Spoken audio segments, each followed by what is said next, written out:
I was on a mission. In the Middle East, I got a voice message. My wife's lover was pursuing my daughter. What would you do if your world shattered with a single phone call? Picture this. A soldier, battle-hardened and scarred, crouching in the blistering heat of an Afghan desert when his sat phone crackles to life. It's not his commander or his unit. It's his teenage daughter, her voice a trembling whisper, choked with fear. "Dad, I can't take it anymore," she says. And in that instant, Michael Carter's heart stops. Who's in his home, tainting the sanctuary he built for his family? Why is his daughter Sarah so terrified? The answers are worse than he could imagine, unraveling a web of betrayal that stretches from the sun-scorched sands of Kandahar to the quiet streets of Atlanta. As he races back to confront the unthinkable, every second pulses with dread. Will he find his family intact, or will the life he fought for lie in ruins? With a revolver strapped to his side and a fire in his chest, Michael steps into a war far more personal than any battlefield. This is no ordinary homecoming. It's a descent into a nightmare where love, loyalty, and vengeance collide. While stationed deep in the rugged terrain of Kandahar province, Afghanistan, the last thing I expected was a call from home, let alone that kind of call. I was in the middle of a debrief, half my gear still caked in the dust and blood of a recent skirmish when my sat phone buzzed. It was my daughter, Sarah. She never called, not unless something was wrong. Her voice was trembling, strained, breaking. "Dad, I can't do this anymore," she whispered. "What's going on, baby?" I asked, already standing, already knowing. "It's Mom," she said, and just like that I stopped breathing. She brings him into the house. Every day, some guy named Tom. He walks in like he owns the place, like you don't exist. And after he's done with her, he starts making moves on me, Dad. There was a silence so sharp it could cut through armor. I felt something tear inside my chest, deeper than any shrapnel wound. I didn't ask for more. I didn't need to. I requested emergency leave without even waiting for approval. They knew me. They saw my face. They didn't argue. Within 12 hours, I was wheels down in Atlanta, walking through Hartsfield-Jackson Airport with nothing but my duffel bag and the holster pressed under my jacket housing my old friend, the chrome-plated revolver. I didn't go home right away. I waited. I needed to see it for myself. So I parked 2 blocks away, behind an abandoned hardware store, just close enough to watch the house I had built brick by brick, where every memory I had with Sarah was carved into the goddamn walls. 3 days, 3 fucking days. I sat there, watching, recording. On the second day, I saw her, Emily, my wife, my traitorous wife, wearing the dress I gave her last Christmas, the one she said made her feel like a real woman. She opened the door, giggling, as a tall, smug, greasy-haired piece of garbage strolled in with grocery bags full of wine and chocolate. Tom. I watched as they kissed in the doorway like they were in some damn movie, not like she was married to a man who was dodging bullets in the desert for her freedom. I saw him slap her ass as they walked inside. She laughed, and then the curtains closed. I didn't sleep that night. The third day, same routine, except this time Tom arrived earlier. Sarah came home from school and walked in the front door, without knowing. 10 minutes later, she stormed out, crying. I broke. I waited until it was dark. Then I entered through the back like a goddamn ghost. The house smelled like wine, strawberries, and betrayal. They were in the living room. Emily was on top of him, giggling like a college girl, moaning his name like it was a damn song. She didn't even hear me step into the room until I cocked the revolver. Emily froze. She turned her head. Her eyes met mine. No fear, no shame, just annoyance. "Really, Michael," she hissed, climbing off him and adjusting her robe. "You couldn't call first? Get Sarah out now." She rolled her eyes. "Relax," she said. "She's at her friend's house. I needed a break from her little tantrums." I stepped closer. The revolver didn't shake in my hand. My voice did. "She called me Emily from Afghanistan. You brought this into our home while I was out there killing for this country. Tom stood up, bare-chested, arrogant. Hey man, maybe if you satisfied your wife, she wouldn't need… Bam! I didn't shoot him, but the bullet landed 2 inches from his foot. The glass coffee table shattered. Tom stumbled back, hands up. Okay. Emily didn't flinch, not a twitch. She looked at the hole in the floor, then at me. You always were dramatic, she said with venom in her voice. What? You think you're going to come in here, act like some war hero, and I'll beg for forgiveness? Please, I've been done with you since Sarah was born. I stayed because it was convenient. I laughed. I actually laughed. You stayed because you didn't think I'd ever come back alive. She didn't deny it. Tom ran out the door, half-dressed. Emily sat on the couch, lit a cigarette, and crossed her legs like she was waiting for a cab. You can leave now, she said. We're done. I'll send the papers. Just sign. I didn't say anything. I looked at her one last time. The woman I once loved, the mother of my child. And I walked out. But this wasn't over. Not even close. I didn't sleep the night I came back. I just sat in my truck, engine off, the cold steel of the revolver resting on my thigh like a coiled snake, waiting. My mind raced in every direction at once. Emily's voice echoed in my head. That smug tone, those dead eyes. You can leave. Now. She said it like I was some dog who'd overstayed his welcome. No, this wasn't over. This wasn't even started. I dropped Sarah off at my sister's place in Savannah. I didn't tell her the full story. Not yet. Just said her mum was going through some things and needed space. She didn't argue. She knew. Hell, she lived it. Once Sarah was safe, I went, back to the house. It was empty. Emily was gone, probably licking her wounds in some motel with Tom, the bottom feeder. So I broke in, easy. I still had the key. I went room by room like I was clearing a damn house in Kabul. Every drawer, every shelf, I wanted the truth, the full, ugly truth. In the nightstand, I found a second phone, burner. Passcode was easy. Her birthday. She's predictable when she's not lying. The messages, they were sickening. Tom, you left the back door unlocked again. LOL. Your daughter saw me. Elmo, tell her to stop staring. Whatever. She'll get over it. You're hot. She's hormonal. Not my fault. Tom, we still on for the cabin this weekend? Yep. Told Michael I needed a mental health retreat. He bought it, like always. I felt my hands shaking. Mental health retreat. I was on the other side of the planet with bullets flying past my ears, and she was playing house with some sleazy gym bro. And then I found the photo. It wasn't even hidden, just sitting in her email drafts. Maybe she meant to send it. Maybe not. Emily in lingerie on my bed, with Tom behind her, middle fingers up to the camera. Her caption read, "Still alive, but barely." My vision blurred.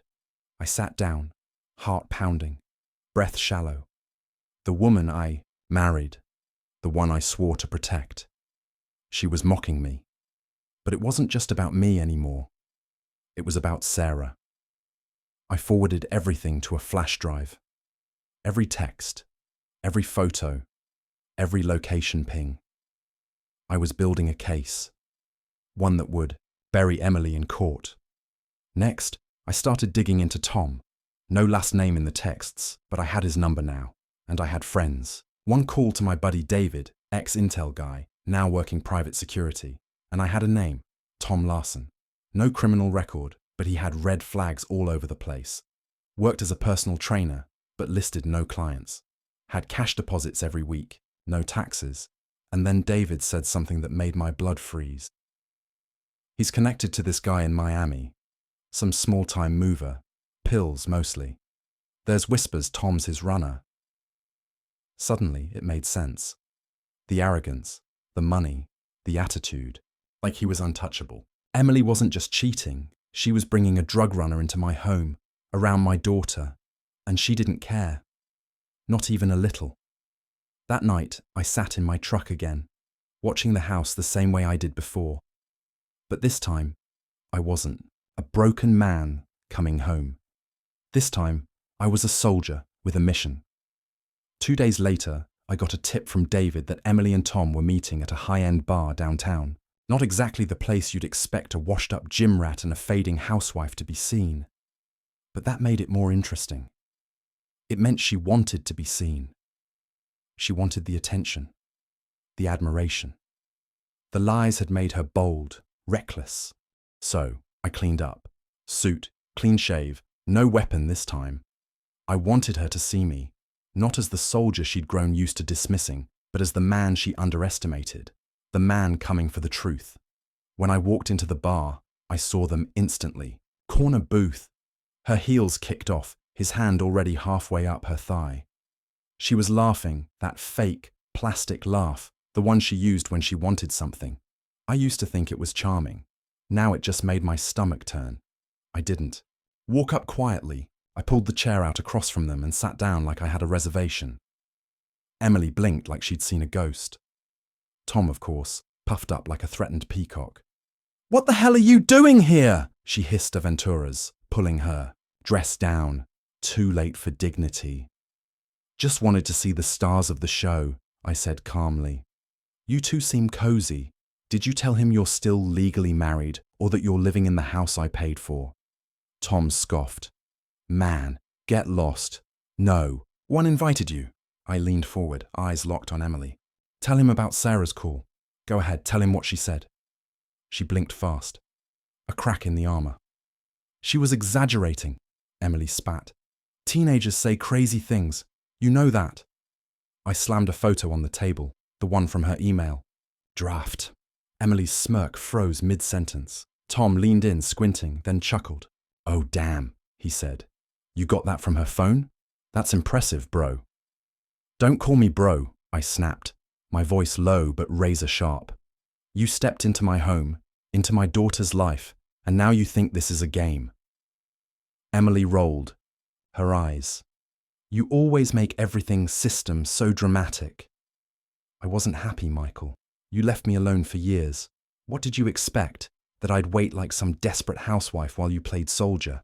"You mean while I served my country?" I said, trying to keep the tremor from my voice. "You served yourself," she said coldly. "You were always married to the military, not me, not Sarah. So yeah, I found someone who actually wanted to be around, who touched me, who listened." Her words sliced deeper than any blade, and she knew it. She twisted that knife with every syllable. "You brought a drug runner into our home," I said quietly. "You risked our daughter's safety for what? Some back-alley thrills?" Tom stood up, cocky as hell. "You done yet, soldier boy? 'Cause I don't take kindly to threats." I looked at Emily one last time, her eyes empty. No guilt, no shame, just annoyance, like I was a problem she wanted out of the way. So I stood slowly, calmly. "This is your final warning," I told her. "I'm filing for full custody, and if I even hear that he's within 100 feet of Sarah again, I will burn every bridge. I have to make sure you both drown in the fallout." Emily smirked. "You're bluffing." "You really think that?" I leaned close enough that only she could hear. "Then watch me." As I walked away, I didn't look back, but I heard her voice. "Don't expect sympathy in court, Michael. You're just another angry vet with a gun and a grudge." She was right about one thing. I was angry, but the grudge, that was just getting started. 2 days after the confrontation at the bar, I thought maybe, just maybe, Emily would back off, stay quiet, let the lawyers handle the mess like adults. I should have known better. Emily never played fair, and she never played clean. It started with a knock at my motel room door just after midnight. I was halfway through reviewing legal docs when the pounding shook me out of focus. I opened it, expecting the front desk, or maybe even David, but it was Sarah, tears streaming down her face. Hoodie pulled up, backpack slung over one shoulder like she'd run away. "Dad!" I didn't know where else to go. I pulled her inside, heart sinking. "What happened?" She's losing it, Sarah said through hiccuped breaths. Mom, she screamed at me, told me I was turning into you, that I was ungrateful. I said I didn't want Tom in the house anymore, and she snapped. I clenched my jaw. Did he touch you again? No, she whispered, eyes darting. But he talked. The way he looks at me, it's disgusting. And Mum doesn't care. She told me if I didn't like it, I could leave. So I did. She reached into her hoodie and pulled out her phone. I recorded it. I took the phone and hit play. Emily's voice blasted through the speaker, slurred from wine, sharp from rage. You think your dad's some hero? He left us. I was alone, Sarah. Alone for years, and Tom's been here. He takes care of me. Sarah's voice shaking. He's not supposed to be here. He's not safe, Mum. I don't care. If you can't live with the way things are now, then get the hell out. Click. Recording ended. I closed my eyes, fighting the fury in my chest. This wasn't just betrayal anymore. This was war. I texted David the audio, told him to keep it. Safe. I'd need it in court. The next morning, Emily struck back. I got served a court order, a temporary restraining order against me. Emily claimed I'd threatened her and Tom with a gun. She called me unstable, violent, emotionally erratic. She even said Sarah was afraid of her father's rage. I laughed so hard I nearly punched the wall. She's weaponizing the system, I said to David over the phone. She's twisting it all. She's desperate, he replied. Desperate people make mistakes. Let her dig her own grave. Just stay clean. But Emily wasn't done. Later that day, Sarah got a text. It was from her mum. You're choosing him over me. Fine, don't come back. You're dead to me. Sarah handed me the phone, hands trembling. I hate her, she whispered. She used to be different. Before Tom, before everything. I wrapped my arm around her, trying to hold myself together, because inside I was falling apart. Emily had thrown away her daughter like garbage just to protect a man she barely knew. A man who, by all accounts, was using her. She didn't care about family or safety or truth. She cared about pride. And now she was dragging Sarah through hell just to win a fight she started. That night, I sat in the motel parking lot with the revolver beside me, engine running, mind racing. It would have been easy to do something stupid, to end it all with one loud, final gesture. But I didn't, because Sarah needed me. And Emily, she was about to learn that you don't cross a man who's already lost everything, but still has something left to protect. By the end of that week, I had already met with my lawyer 3 times. The moment I showed him the audio recording of Emily threatening Sarah and the texts she sent afterward, he sat back in his chair and said one word: leverage. But in family court, leverage wasn't always enough. It was war with a polished smile. And Emily, for all her venom, knew how to put on a damn show. The first court hearing was scheduled for Friday morning.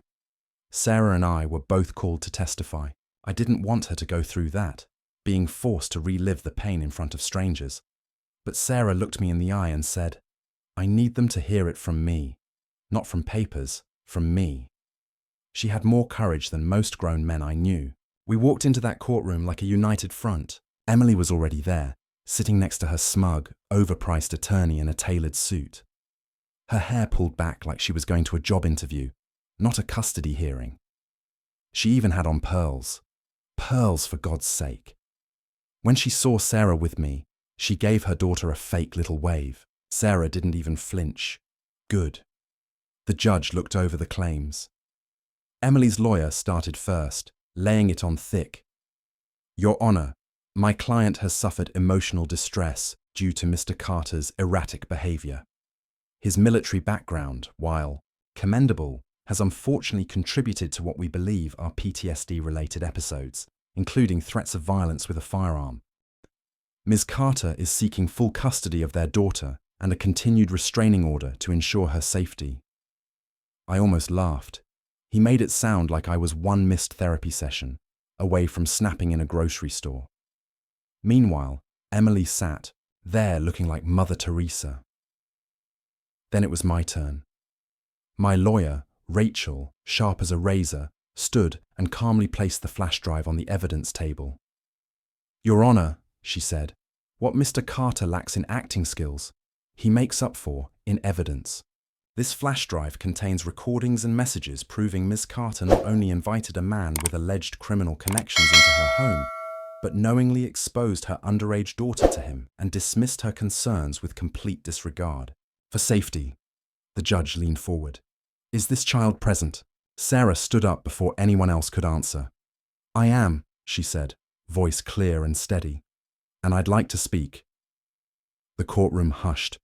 What she said next made even the court reporter stop typing. "My mom stopped being my mom a long time ago," Sarah said. "She let a stranger sleep in our house, in my house. He made comments about my body. He tried to touch me once, and when I told her, she blamed me." Emily's face went pale. She tried to interrupt, but the judge raised his hand. Sarah finished, voice trembling but strong.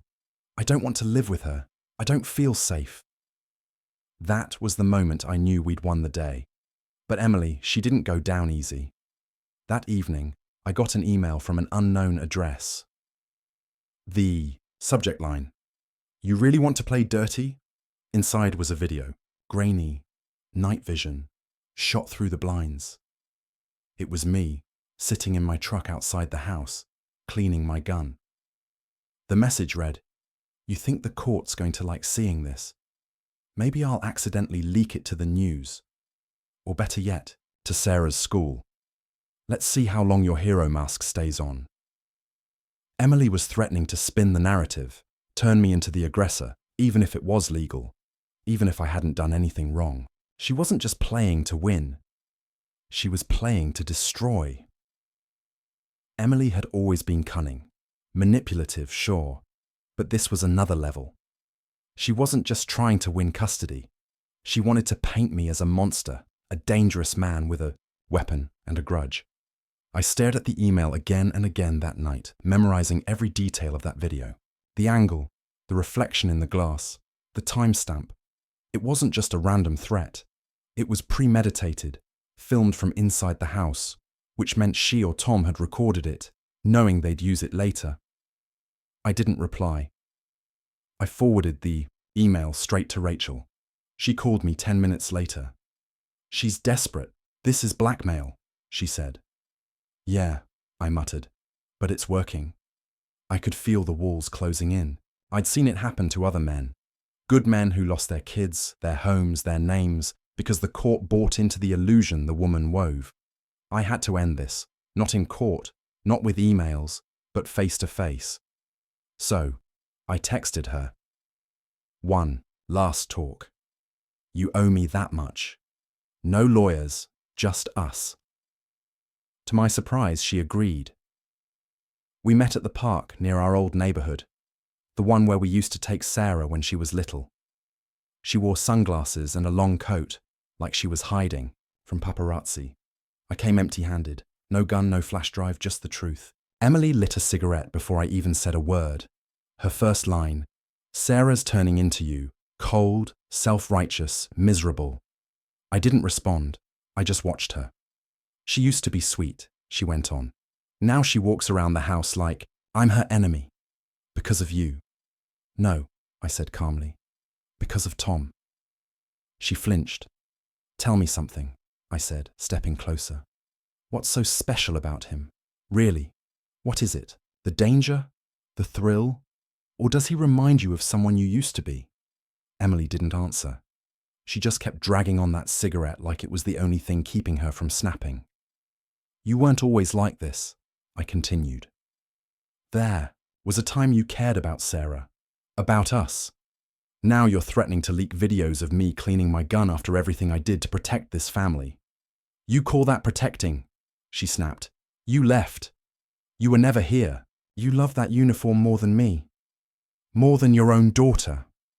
I left to give you both a future, a house, safety, stability." "I didn't want stability, Michael," she screamed. "I wanted passion, fire. I wanted to feel wanted. Not like Some box you checked off before deploying again. And there it was, the truth beneath it all. She wanted chaos. She missed it. Tom gave her that with his illegal money, his fast life, his lies. She was addicted to the fantasy, and she didn't care who burned because of it. You know he's using you, right? I said. He's tied to dealers. We have proof. He's going to drag you down, Emily. He already is. He loves me, she said, voice cracking. No, I replied. He loves what you can give him. A roof, a shield, a cover. Her face shifted, just for a second. Doubt flickered behind her glasses. Then it vanished. Maybe that's all I'm good for, she whispered. I paused, because in that moment, I realized something. Emily wasn't evil. She was empty, hollowed out by years of pretending, of needing to feel important. And Tom, he filled that void like poison in a glass. Sweet, but lethal. You're going to lose her, I said.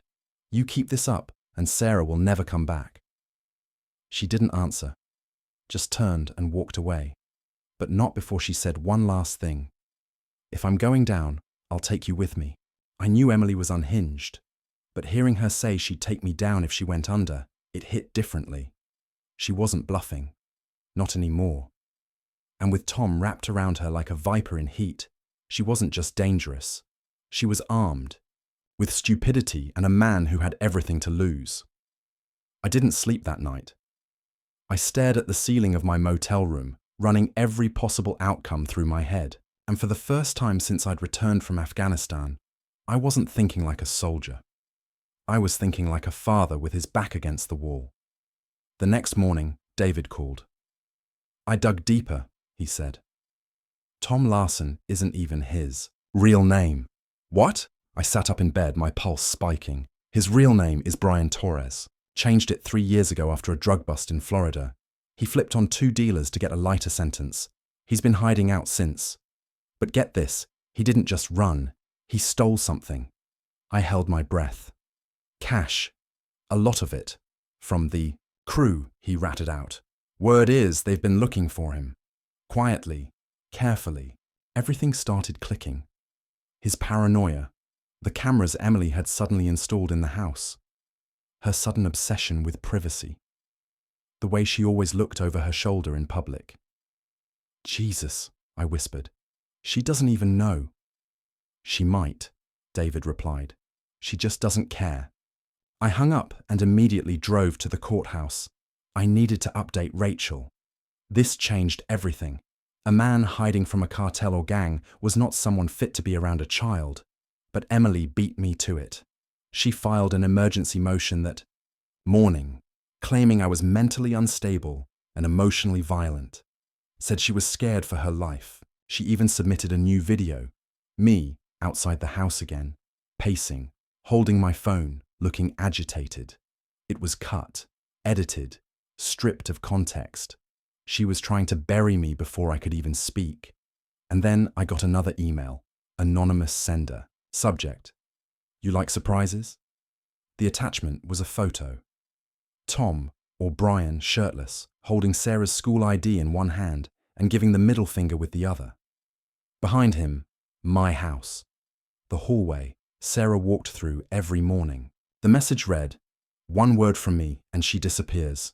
Stay in your lane, soldier." That's when I snapped. I drove straight to the house. I didn't care about the restraining order. I didn't care if they called the cops. I wasn't going to let this go another second. Emily answered the door, barefoot, wineglass already in hand. It was 11 a.m. She opened her mouth to speak, but I pushed past her. "I'm done playing," I said. "Where is he, Emily?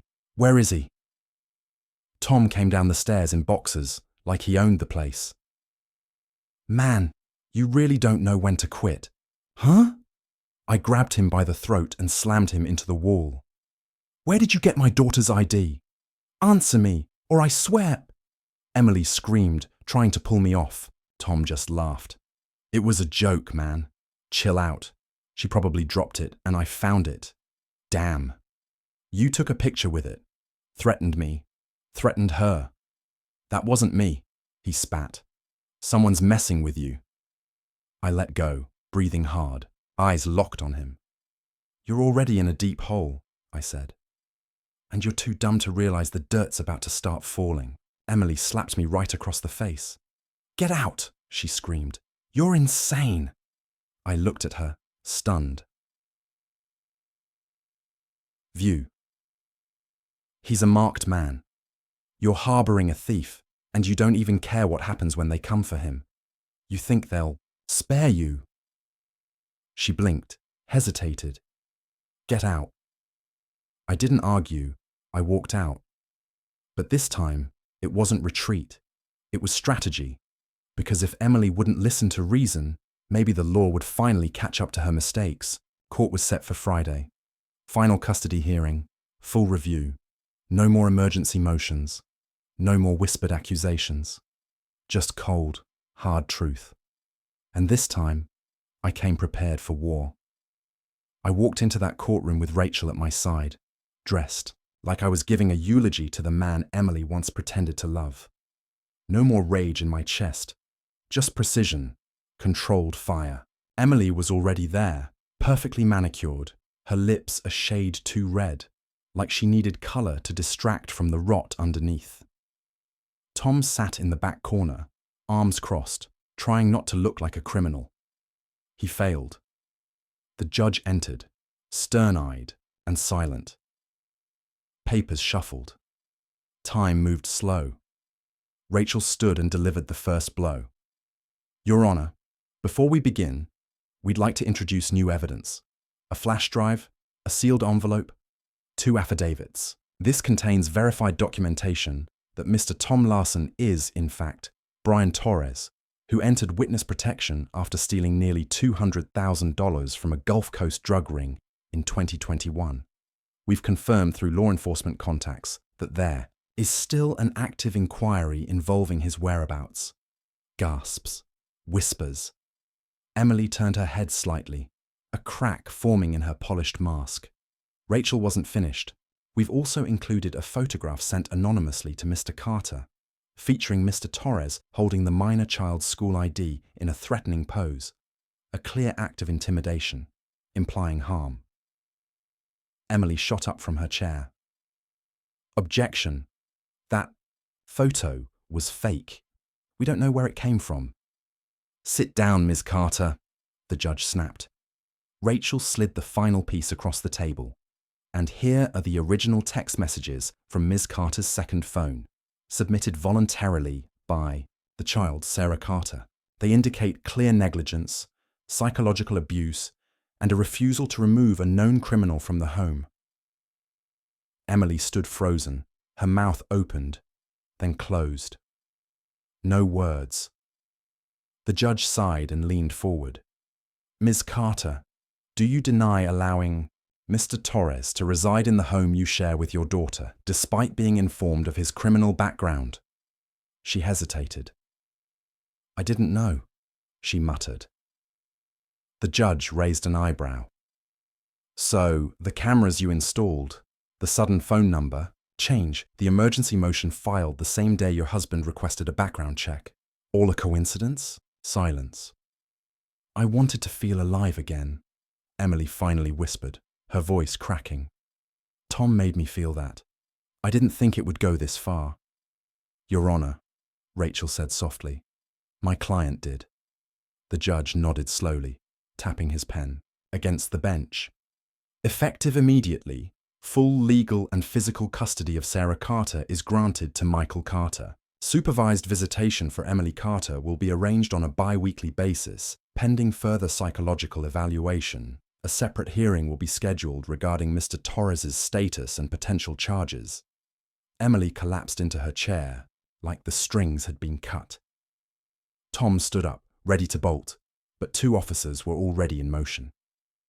As they reached him, he muttered something under his breath, something about Emily ruining everything. She didn't even look at him.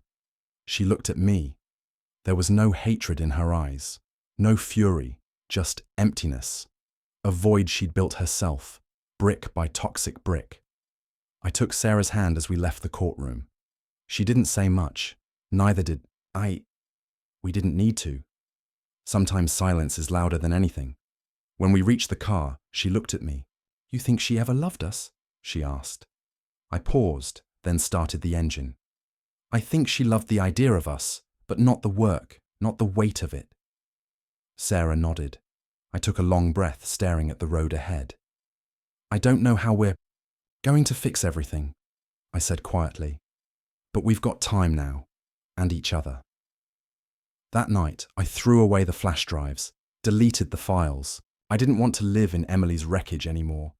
I'd already made it out of one war zone.